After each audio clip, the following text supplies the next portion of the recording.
तो का भाई बहनी ना चलो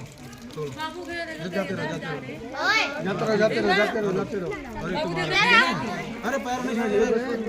अब सभी लोग को खड़ा कर। भारत माता की भारत माता की वीरों की विवेकानंद जी अमर रहे। विवेकानंद जी अमर रहे। जय जवान जय किसान। भारत माता की वीरों की। दोनों खड़े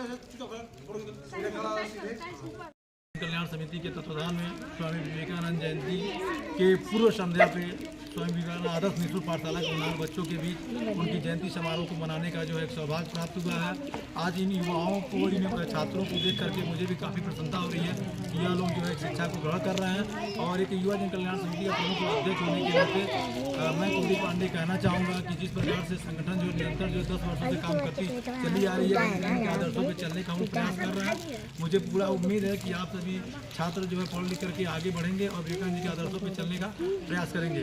स्वामी विवेकानंद जी जो है अल्पायु रहने के साथ साथ अपने 30 वर्षों की आयु में ही पूरे विश्व में छाए रहे। उनकी जो शब्द, उनके जो विचार, देश के प्रति योगदान काफ़ी जो है काबिल तारीफ रहा। साथ ही साथ जो है उनका युवाओं के प्रति जो है रुझान रहा, वो हमें काफ़ी प्रसन्नता देता है। मुझे गर्व होता है कि हम जो भारत देश के वासी हैं, जहाँ स्वामी विवेकानंद जैसे महापुरुष जो है जन्म लिए, मैं उन्हें कोटि कोटि नमन करता हूँ। और उनकी जयंती पे सभी युवाओं को जो है मैं बहुत बहुत बधाई देता हूँ। हमारे साथ में जो है निखिल गुप्ता जी मौजूद हैं और नितिन श्रीवास्तव जी मौजूद हैं, जिनका जो है सहयोग सदर संगठन को मिलता रहा है। मैं उन्हें पुनः जो बधाई देता हूँ। सभी बच्चों को भी इस जयंती में बहुत बधाई देता हूँ। जय हिंद, जय भारत।